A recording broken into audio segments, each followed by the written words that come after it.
So hello, everybody. Thank you so much for taking the time to carve out some of your day to talk to some of the CIOs here today about the new normal after the pandemic. So with that, we'll go ahead and get started. We're going to start with some introductions first. Actually, there we go. Okay. So hello, my name is Dirk Wood. I'm the president for Contino in the US.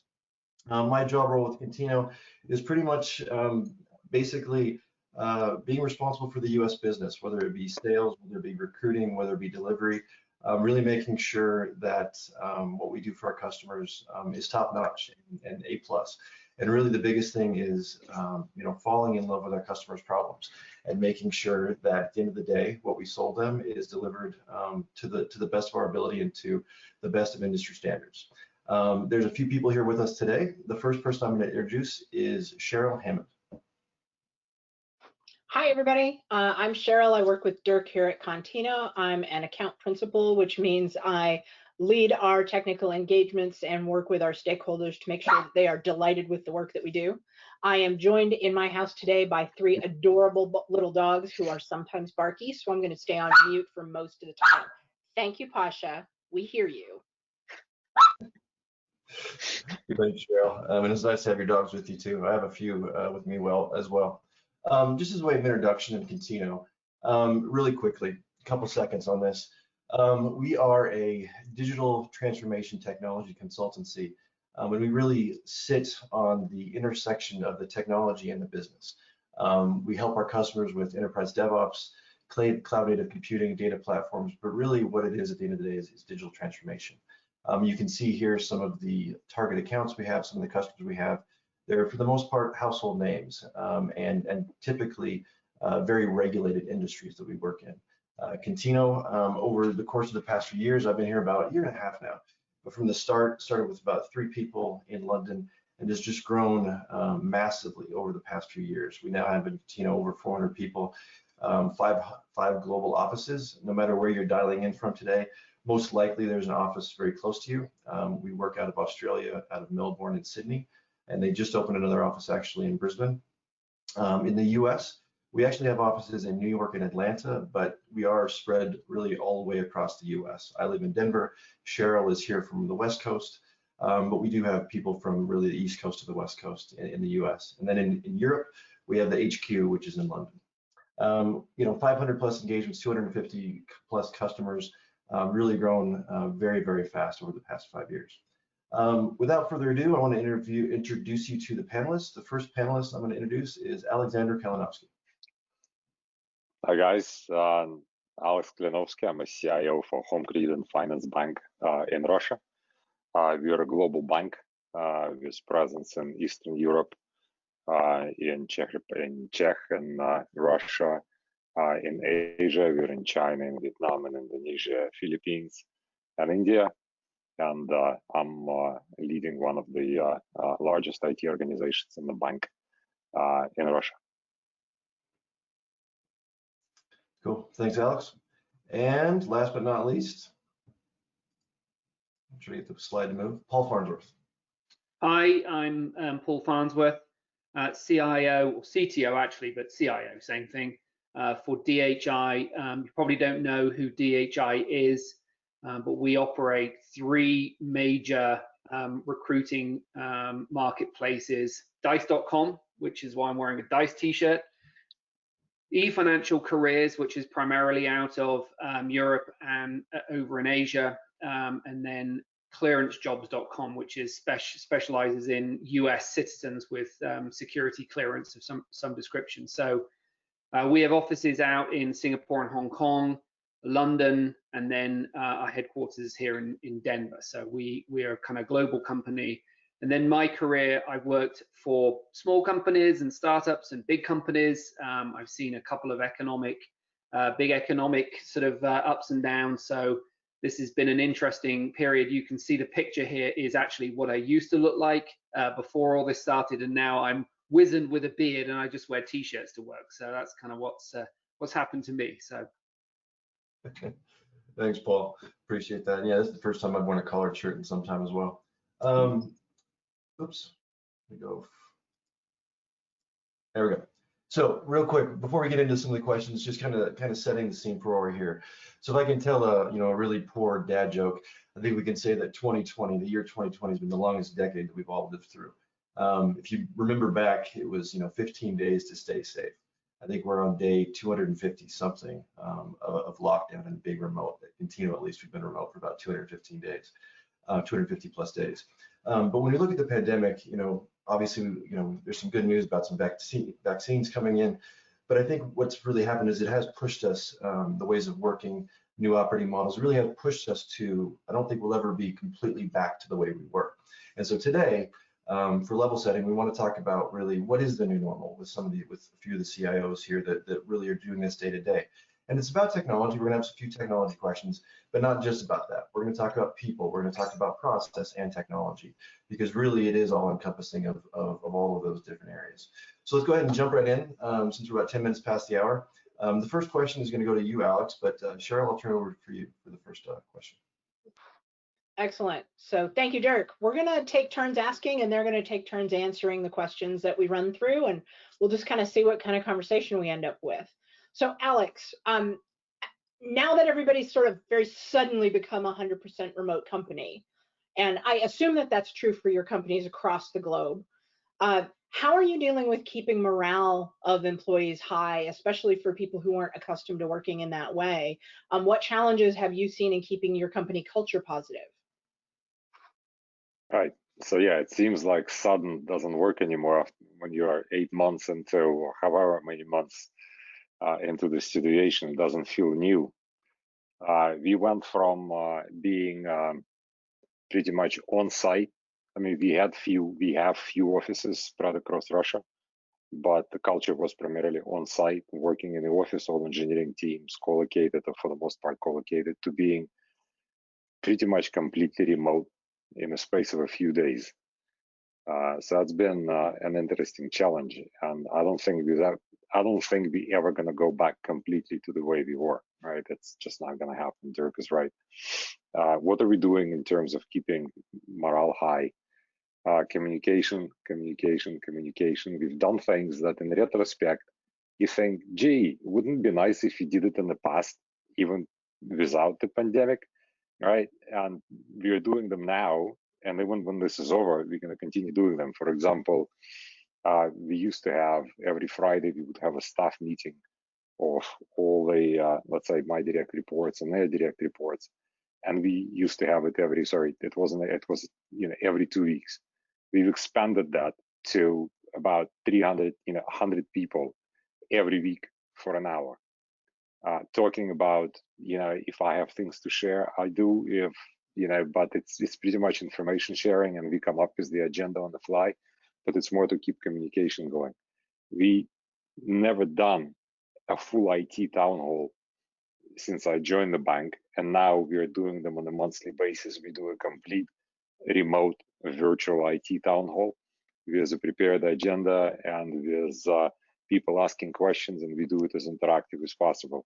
We've never had a channel, an instant messaging channel, which would encompass everybody in IT. Now we do, right? Where we post news and people can post questions, etc.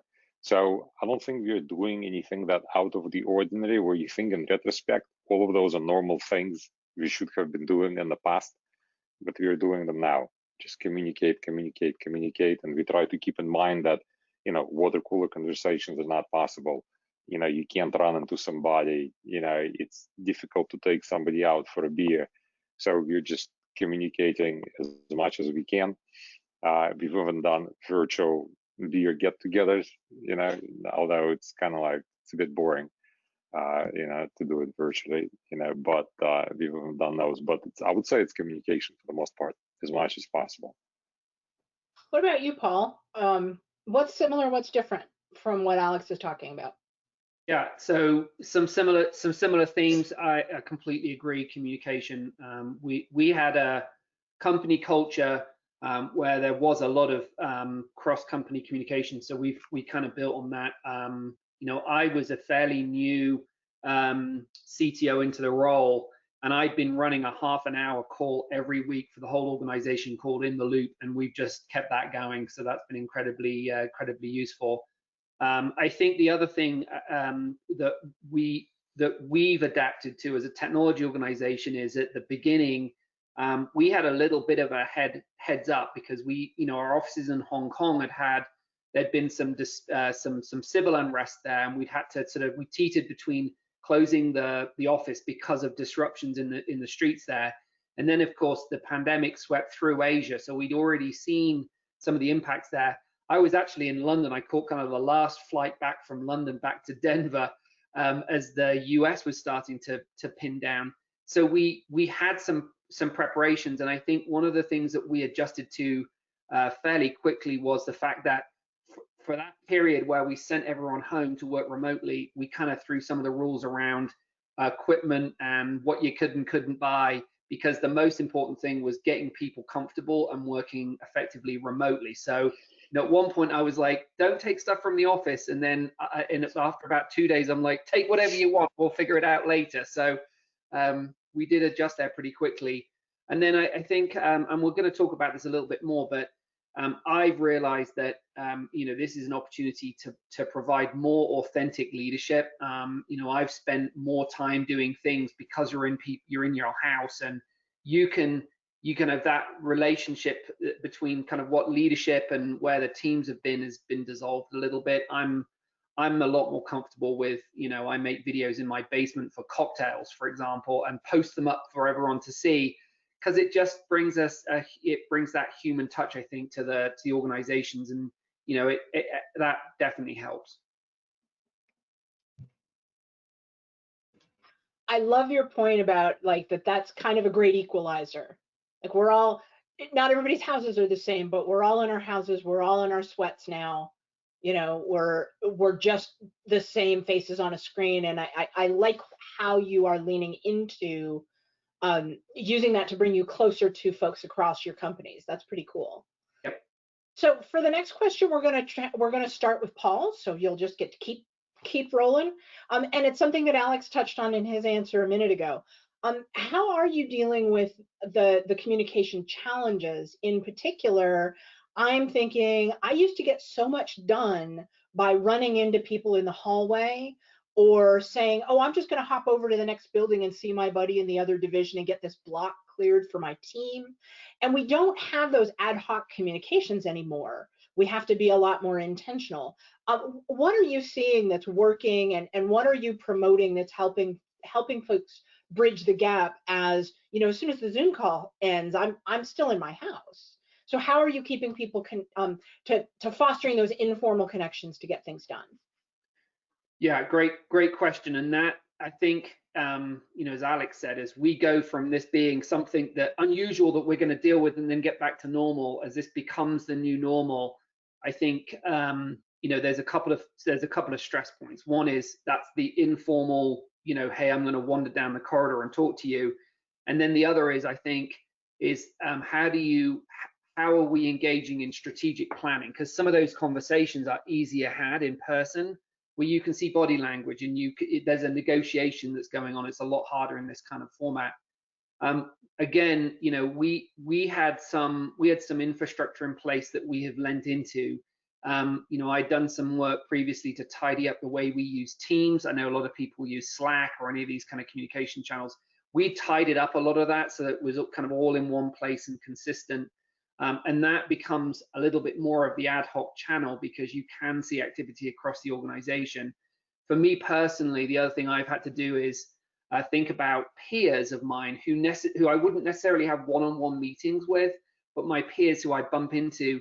I put a little bit more structure into my week around just making sure that I'm calling them up and saying hi and just seeing what's on their minds to make sure that we feel like we're synchronized a little bit more. And then the other thing that I found interesting is kind of ties back to the morale thing a little. We, like everybody, we all rushed into, hey, what are we going to do virtually to keep everybody going with Teams and stuff like that?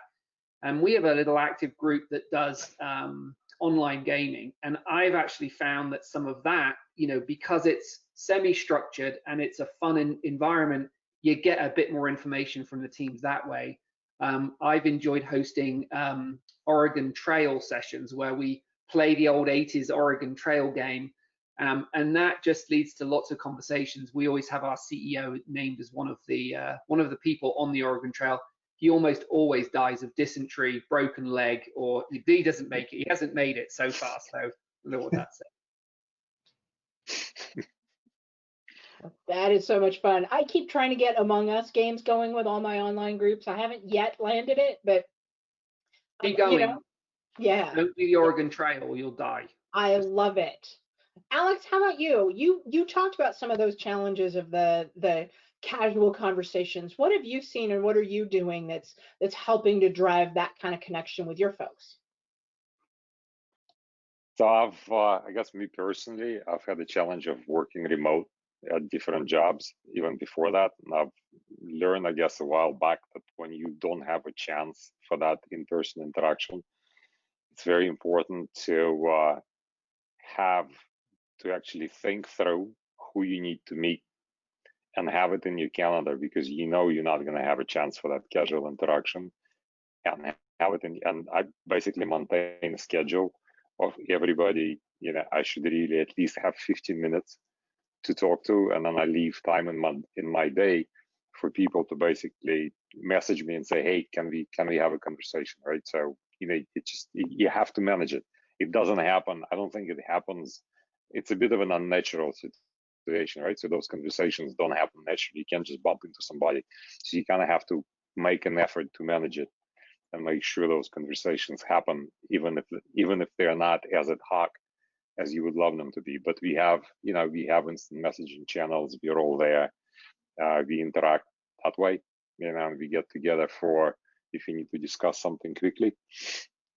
Some of the fun things we did besides that, which is not directly work related, but we actually had a gaming league in the company before the pandemic started.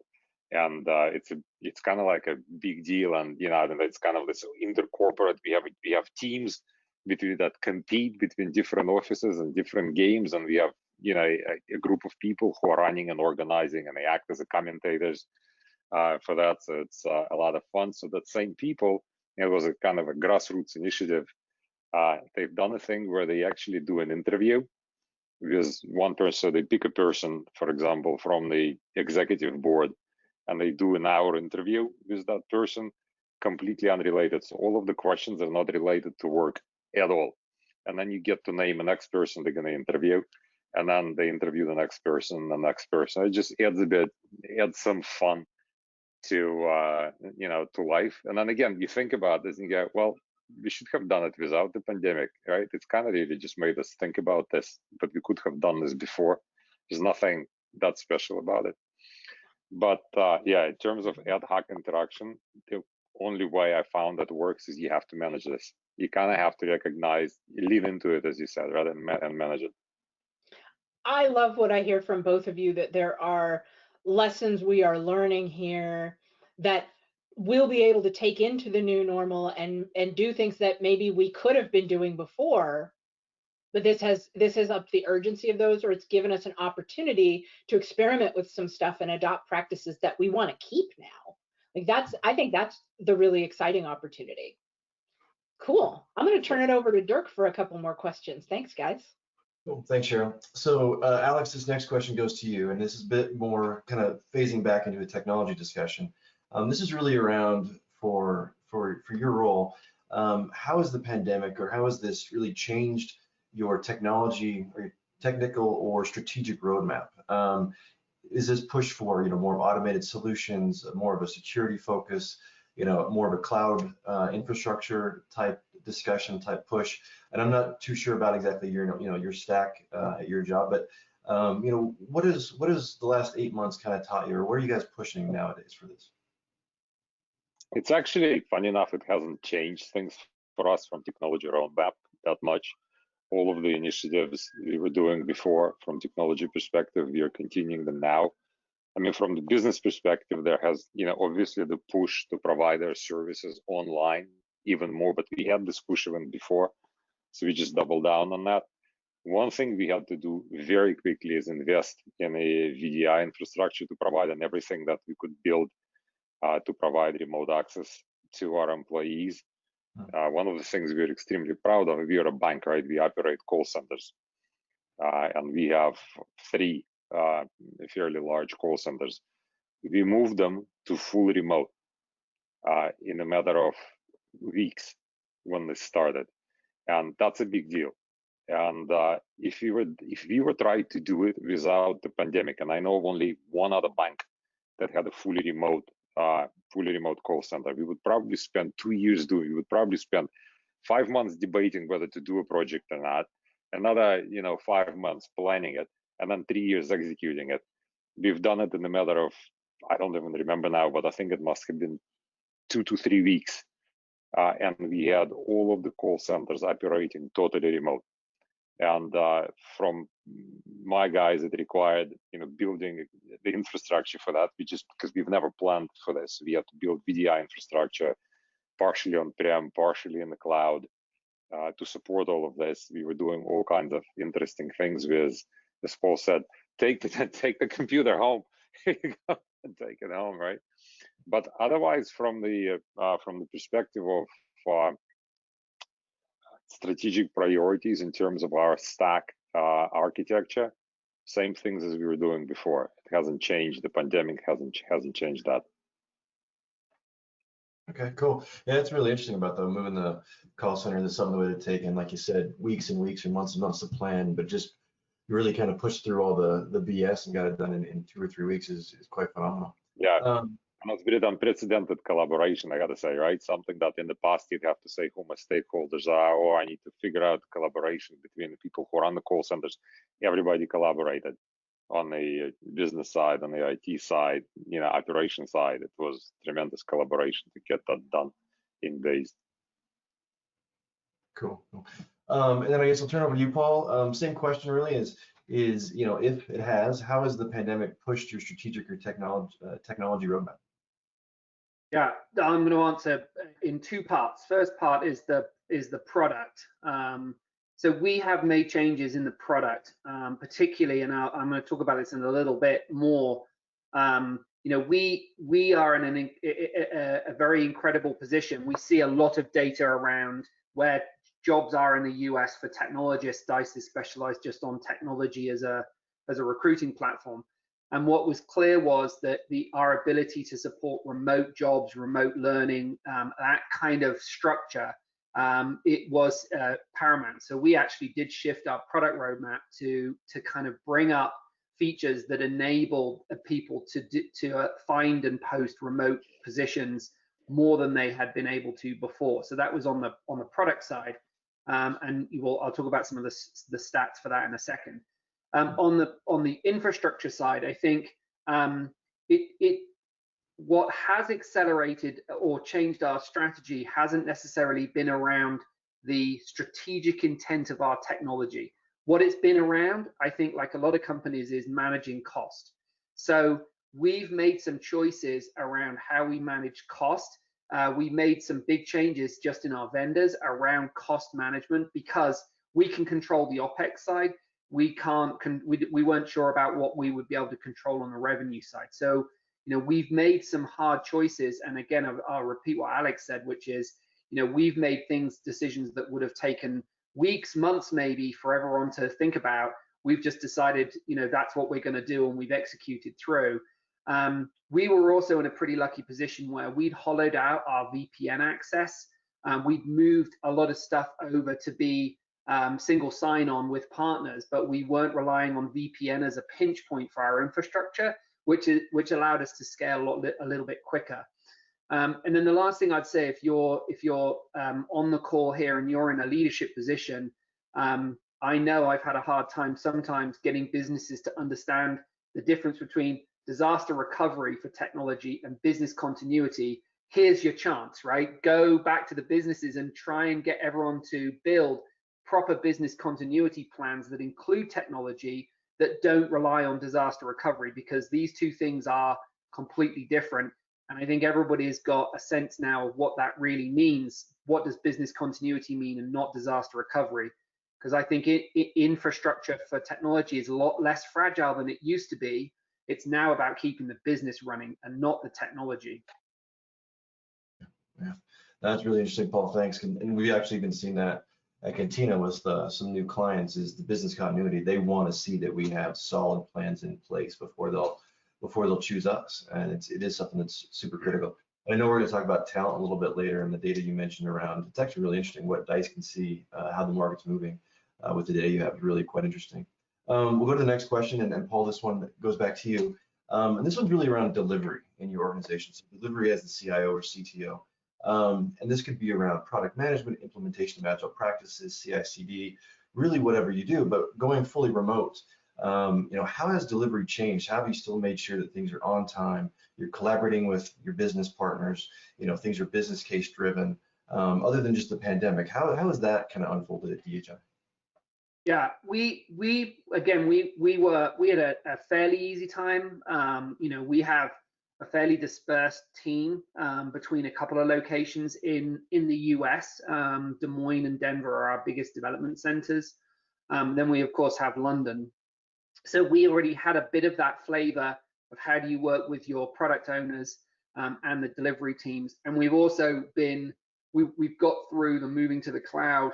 Now we're really talking about how do we build serverless, functionality, and as a result of that ability to release stuff, has been fairly easy. I think some of the changes and challenges we have had, like I said, is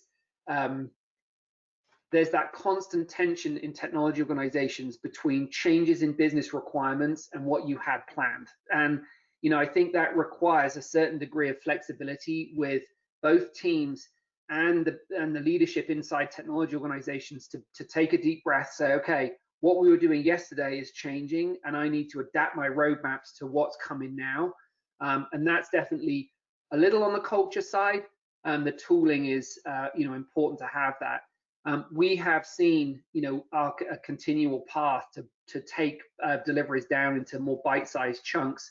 We're in the midst of a delivery right now, in fact, where we have a bunch of functionality out that's live on the platform. It's not hooked on by direct URLs, and that gives us the ability to manage that a little bit more. I think we've been okay at doing that. As I'm sure lots of organizations have seen, I've seen the productivity and delivery of my organization increase as a result of this change. It's either focus, it's time commuting that's been taken away. We're going to have to find a balance, because we're actually getting to a point where our partners are expecting more, and we got to figure out how to sustain that without either burning the teams out, or as we move back into kind of what we think the new normal is going to be, managing expectations on delivery throughput, because it's been focused. We've been more focused, I think.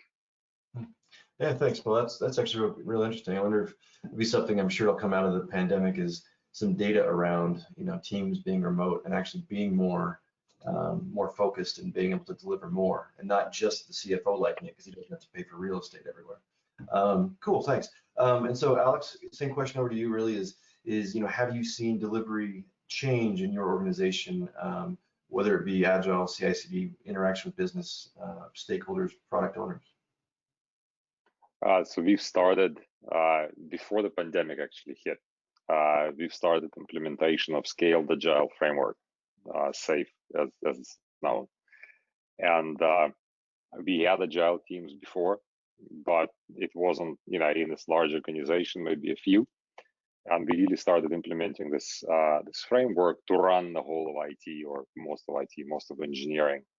And we've managed to conduct in-person training for some people. We've conducted the first PI planning in person, and then the pandemic started. And we were looking at each other going, do we wait till the pandemic is over to conduct the next PI planning? Because there's a huge benefit of bringing everybody together. And it was a cathartic moment, right? We had product owners, business owners, leaders of the business, engineers in the one location together. And it was just so great. Then we were thinking, should we delay? Maybe the pandemic is going to be over and we'll wait. And we decided not to wait, because we figured we don't know how long it's going to last, and we shouldn't lose momentum. And so our second PI planning for that release train, and then launching of yet another release train, was all done remote. And I have to say, we haven't lost the productivity. If anything, as Paul said, we probably became more focused. And yes, it would have been better if it was in person, but we've adjusted. And it's amazing, how it was easily for one agile release train, usually 80 people, maybe more, using various tools to make it more interactive. But we've gone through it, and it's now became almost the norm, right? We've now done, few PI planning for 1 hour and already 2 PI planning sessions for another. We've done training sessions for people. We're about to launch a third one, so we're full steam ahead, continuing to implement this agile framework in the organization, and our productivity has increased. Now, did pandemic change anything? Probably only the fact that we've accepted that we should do it, whether in person or remote. It doesn't matter. You still do it. You still bring people together, and you're going to get a great result out of it. In terms of CI/CD and various engineering transformation things, we've launched them before. It became even critical to continue them, because that is, again, one thing we can control, and it's one thing where we can become more efficient, and it just became more important, right? So we continuing to do those things. But yeah, in terms of efficiency, we haven't lost any. We are as efficient as we were before. Cool. That's super interesting. Thanks. Can't say I was expecting those answers on the efficiency, but it makes sense. Thanks for sharing that. For the next 2 questions, I will turn it back over to you, Cheryl. Thanks, Derek. Okay, Alex, I think we're going to start with you, and you've foreshadowed a little bit of this already, but where do you see your organization in the next couple of years? And what do you think of the things we're learning today about how to work? What do you think you're going to keep? What do you think you're going to move away from? Do you think it will go back to being like it was before? Or do you think that there are some of these changes will be permanent? Yeah, I don't think it's ever going to go back to the way it was before. I think that remote work is with us to stay. Whether it's going to be to the extent it is now, where we're almost 100% remote, I think whatever happens, it's going to be a hybrid mode with a percentage of people working remote and maybe a percentage of people coming to the office. I think the nature of the office will change. I think the office will become less of a place where everybody has their prescribed desk and more of a place where people congregate, maybe on a periodic basis, where the teams come together when they need to. But over the last 8 months, what we are learning from our folks is some of them actually like working remote and would love to continue to do so to some degree.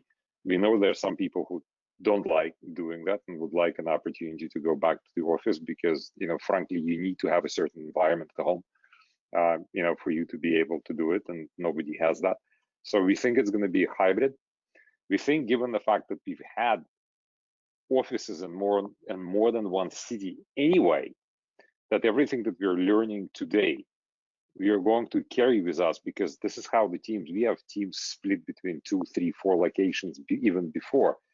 So everything that we've learned today, we're going to take forward, because those teams are going to continue interacting the same way they're interacting today, whether they come to work every day to the office or, they're continue sitting at home, but they're going to interact in the same way, right?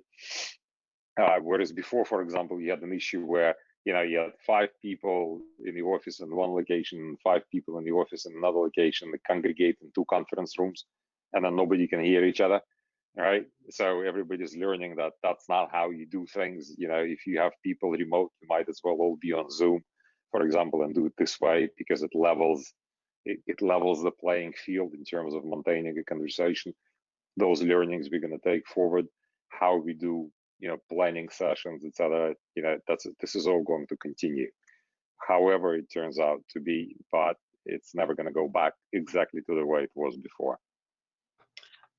I wanted to follow up on something else you said before I kick it over to Paul. You were talking earlier about your ability to make a decision as a leadership team very quickly in a way that you didn't think you were able to before. You know, that we got 2 or 3 weeks. If we had to make the decision, we did it in 2 to 3 weeks. We executed this, you know, remote work strategy. Do you think that you'll be able to keep any of that speed or urgency of decision making once things seem less panicky and the world is less on fire? There's nothing that focuses your mind better than a good crisis, right? So, you know, hopefully you're not going to live in a crisis mode forever, but there's definitely something that we've learned, and it's now part of our DNA. And when there is a need, we can focus and execute, right? That's going to stay. But I do hope you're not going to live in a crisis mode. You know, I like a good fire, but not all the time. Thank you. So, Paul, what about you? As you're thinking about your organization and how that's going to evolve and grow in the next couple of years, what are the things that you're learning today that you're going to keep? And what are the things that you think either, you know, that are inevitably going to change, or maybe even that you're looking forward to changing and getting back to?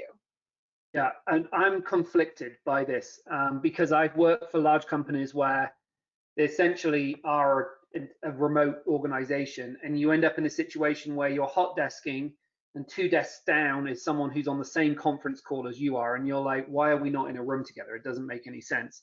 So, you know, but I can also see the huge advantage in giving people flexibility, and I think technology organizations have been more adept at this because we've been able to take our laptops and go and work from home for a bit. I think where the real pressure is going to be is the rest of the business, and that's where it changes what CIOs have to actually think about. You know, there's been experiments with airline companies that will effectively have their reservation help call centers completely remote. But as Alex said, the thought of doing that in a bank or an insurance company has been like, no, we wouldn't let people do that at home. Completely changed. So I think that changes everything. I think the thing that we're wrestling with a little bit, and this is with my unfortunate wizened experience of being in this, having seen this come and go before, is organizations have to really be clear about the culture they want to build before they start blowing everything up and saying, oh, we don't need to do that. And then the other thing that we're likely to see is the CFOs in our organizations have become incredibly comfortable taking out any travel and expense budgets from our organizations, not just technology, everybody's travel and expense budgets. And when it comes back to bringing people together and having that togetherness, suddenly that's going to become an issue. So I think that there's more impacts, and you've got to think through the culture you want for your company and your organization. You also have to think through, hey, just because you can hire someone now that's on the other side of the country or in a different country, do you really want to do that? Because if you don't have the financial support to make that work in the future, don't start things you can't finish, because as you know, it's a real pain to have to change all that afterwards when you haven't thought that through properly. So we're wrestling with that a little bit. I also wonder whether this will push technology organizations to become a bit like the restaurants we're seeing pop up that's just literally a kitchen but nowhere to sit.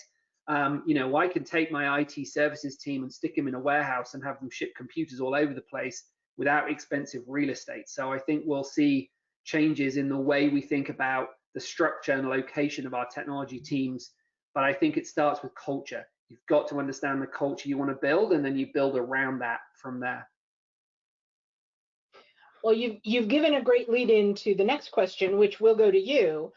So as you mentioned about hiring, how are you thinking about your talent strategy now? How are you recruiting? How do you train and onboard new people when you would normally be in the same room, but now you can't? How are you thinking about those kind of talent and retention strategies? Yep, and I'm going to give a blatant and completely blatant plug for DICE. If you go to insights.dice.com, there's a whole stream of material, and I've actually participated in a couple of webinars where we specifically focus on how do you interview remotely as a candidate and how do you recruit specifically as a recruiter. So you go look at that. I'm not going to, there's an hour of just material on that, so I won't cover all that. It does change things. There's good and there's bad. Let's talk about kind of a couple of key things. Let's talk about finding talent. Like I said, it's exactly in line. You know, I'll give you some statistics. we're seeing off the back of our platform a real stabilization in tech hiring in the US. It was down the first couple of quarters. We're seeing that balance up again. And in fact, in some markets, it's up. I picked one, Alex, this is specifically for you, but the New York market is currently the #1 market for open positions in the US for technologists. And it's dominated by 3 big companies, Amazon, JP Morgan, and IBM. They're the big players that are hiring in those markets. Now, the question is, do they really need to hire in that market, or can they start leaking out because there's been some defensibility in talent based on location, and does that really go away in the long term? I think you've got to think through, again, what's your long-term strategy? And as a technology organization, I've got to assess whether my HR partners are actually equipped to deal with suddenly hiring people remotely, or whether there's culture change across the organization. Onboarding, you need to put, as Alex said, you have to be very deliberate about onboarding, because you don't get that I'm sitting at my desk and people are coming over and saying, hey, you're new, can I help you? You need an onboarding strategy for individuals. And that means much more thought and care about who you're meeting, how do you schedule it, how are they getting access to tools and all that sort of stuff.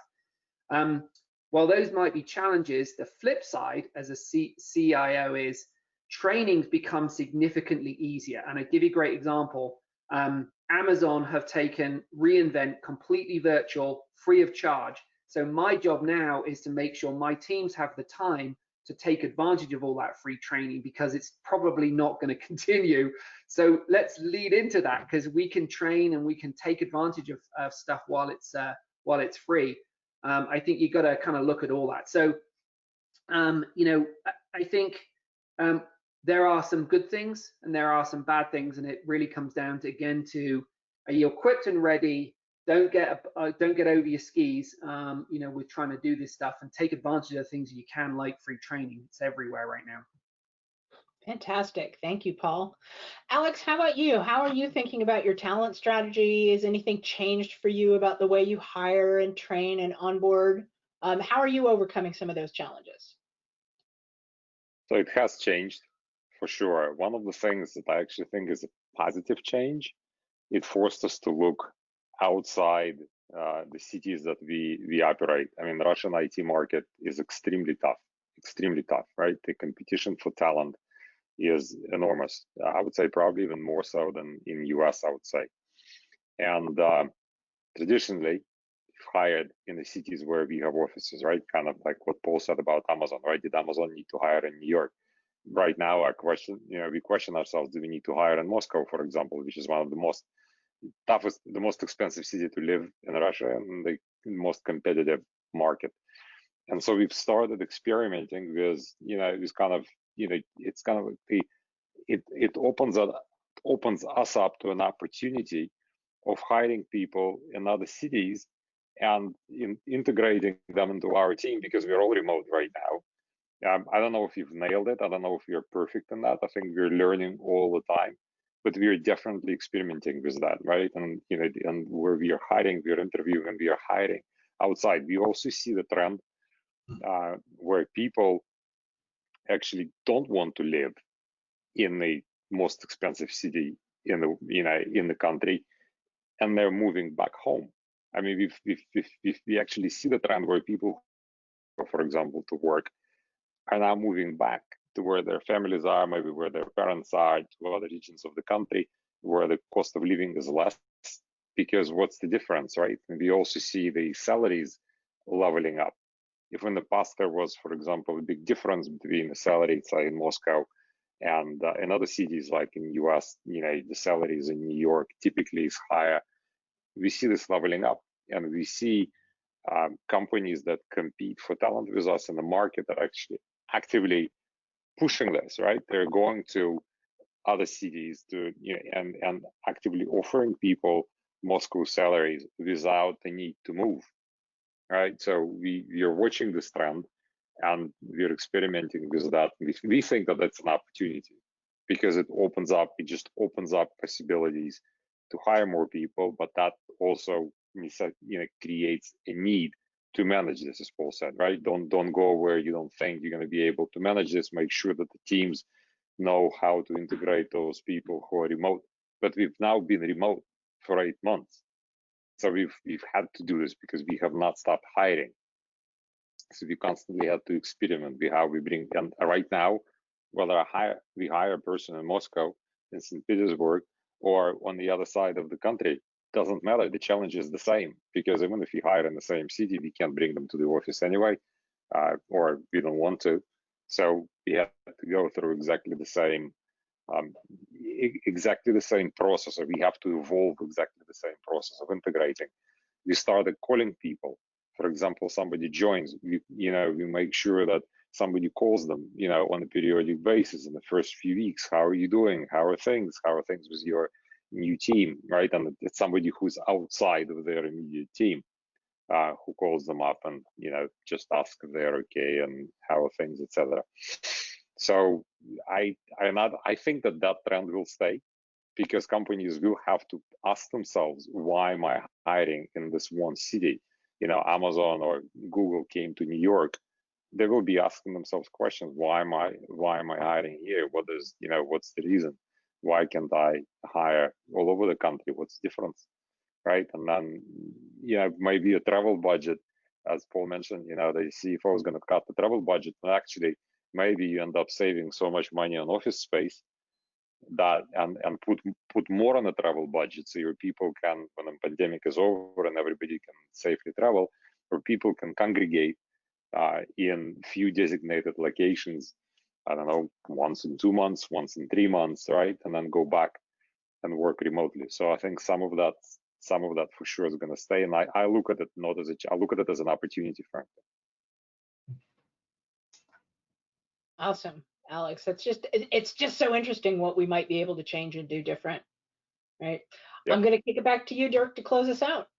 All right, thanks. We have about 10 minutes left. We have 2 questions to go, but just a reminder, anybody listening in, if there are any questions from the audience, please go ahead and type them into the chat box. They do come across as anonymous, so feel free to do that if there are any out there. So Alex, this question's back to you. I know that we have some people listening in that are leaders in their organization. If people had to leave here thinking about what are the maybe 2 or 3 investments or action items that you think are the most critical really to establish themselves for this new normal, what would it be? Maybe a few guiding lights to say someone just putting the leadership position, they don't have the context that you've had in your career or the last 8 months of being remote. What are the 2 or 3 things you'd like people to leave here thinking about? If somebody's just put in that position, I would say, if you haven't created a situation where, and let's say you're an IT position, hopefully you're in an organization where IT is seen as part of the business, because if you're not, I feel bad for you. But hopefully you are, and you're seen as an equal partner. And then really what this prolonged crisis has shown is an extremely important to focus the whole company, to focus the investments on the right things, right? What is important for us as a business, and focus on those things, and don't do things that are not necessary, right? And that requires quite often a change in culture, right? And change in how you manage your budgets and how you make your strategic decisions. But focus on that, because that's one of the most important things that you can help do, right? And that's what any crisis does, right? It forces people to focus. So I think this crisis have taught us this, and you have to constantly re-examine, because we live in a constant state of unknown. Nobody knew how long this is going to last. Nobody still knows. Frankly, we all hope for the best, but none of us know how long it's going to continue. So this focus has to be maintained, right? It ain't going to get better tomorrow. So maintain the focus and make sure you're investing. Make sure that your organization has goals and objectives. Make sure it invests in the things that help you achieve those goals. Beyond that, think of a customer. Think of what your customers are going through and what it is they need today. For us, online services, I mean, we've invested in this before, and it just became even more important. We invested in other products with our customers in mind, I mean, what it is that they may need today. more than maybe they needed before. On IT side, everybody's situation is different. Invest in the tools. Invest in, if you haven't, again, everybody's engineering organization is different. If you haven't invested in transforming the organization into becoming more lean, then really think about that, because that's extremely important, and that's probably one of the very important decisions you can make today. But then keep in mind that it's not a sprint. And I would say anybody who's put in that position now, I would think they should remember that if you embark on a transformation, the transformation doesn't take a month, doesn't take 2 months. I mean, it's easy to build, not easy, but you can build a VDI infrastructure in a few weeks, but you can't transform an engineering culture in a few weeks. And it's something that takes years sometimes, because you never stop, right? If you make that decision, just have the stamina, and you have to make sure you have the stamina to keep doing it, to keep doing it, to keep doing it, to keep constantly improving, non-stop, but you have to do it. Cool. No, awesome. Thanks, Alex. Really appreciate that. Paul, I'll go ahead and turn it over to you since we're running a little bit low on time. But same question to you, kind of any investments you think are critical, or for the people listening in, 2 or 3 things that you would like them to lead with if they're in leadership positions, and how they would go forward. Yeah. So and again, backed by data from just seeing where demand is off DICE. There's a huge push for digitization, and there's a lot of articles that say that this crisis has accelerated digitization. The unfortunate thing for a technology leader is that is going to put pressure on 2 specific roles, which is system and infrastructure architecture and information security. So you need to identify where in your organization those people are and make sure that they're wrapped up in a cushion of love, because you can't afford to lose them right now. But the good news is that you have available training. You need to take some of your emerging talent and get them trained now so that you're ready to deal with that, because digitization isn't going away. And as we all know, the more exposure you have, the more information security is important. And then the second thing on processes, technologists deal with firefights all the time. Like Alex said, give me a good firefight, I'll climb in there. But you can't live in that constant world. So you need to find good process people and make sure that you've got the processes. It's not when a problem arrives that the issue, it's how you react to it. And the better you are at putting structure in, the easier your job will be, and the better your organization will be as a result of that. So I think it's themes that are continual but have been pressed on a little bit through the pandemic. Cool. Awesome. Thanks. We did get one question that came in from the folks listening in, and I think, Paul, this might be one that I'm going to steer your way just because of the platforms you own and the company you work for.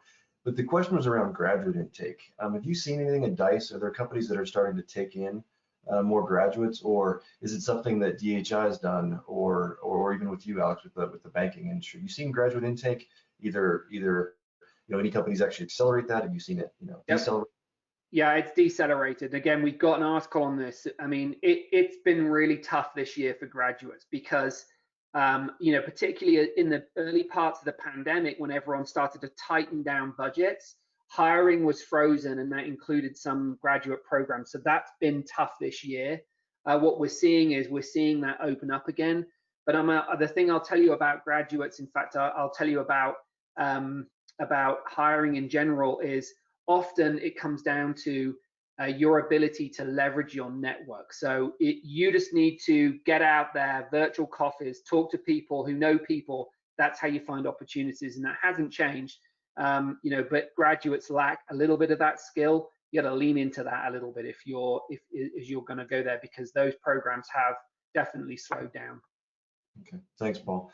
So one more question, and we've got a few more minutes. This one's a pretty easy one, but obviously the holiday period is upon us. I think next week is Thanksgiving. I need to go buy a turkey. But with that upon us, and then Christmas right around the corner, what are you guys doing to help celebrate with your teams being remote? And let's say, Paul, we'll stay with you for this one, and turn over to you, Alex. Yeah. So we definitely, we're kind of trying to over-index on this. You know, we want to bring people together. Like I said, I've been making these cocktail videos, so I'm doing a series now around Thanksgiving cocktails and Christmas cocktails. The biggest thing I think we can do though is we can take some burden off people by scheduling time in the afternoon where they should be working to actually just bring everyone together and try and get them to relax. Things in the evening don't always work. There's other stuff going on. And then I personally, I like that this, you know, when something arrives at your house that gives everyone a common experience, something to bond around, because that's what is missing. When you bring everyone together, you get a common experience. Leveraging that kind of thing is incredibly helpful. And of course, going to try and kill my CEO again on the Oregon Trail, see if I can get him, see how far I can get him. So yeah, that's kind of what we're doing. You know, giving people some time. Right. And Alex? We haven't planned any major. I mean, we've had kind of ad hoc get-togethers and team get-togethers and events going on all the time. I have to admit, I'm somewhat skeptical of like large virtual holiday gatherings. You know, it's not the same as being in the bar, you know, in the pub together. Yeah, it's like drinking non-alcoholic beer. Doesn't have exactly the same feel when you're doing it virtually. But we will be doing something, right? Something that, you know, maybe we'll do kind of like an end of the year, like we do those virtual town halls, maybe we'll do kind of like a virtual get together like this towards the end of the year. But we haven't decided on what exactly we're going to do yet. Okay, cool. Well, those were the questions we had, and thanks for the questions from the listeners. I just want to say thank you again, Alex, Paul, very much for your time. Thank you for all of you who have listened in and taken this hour of your day. Hope it was useful. So thanks for that, and thank you for attending. Thanks, everybody. Thank you. Good luck, everybody. Thank you. Thanks. Thank you.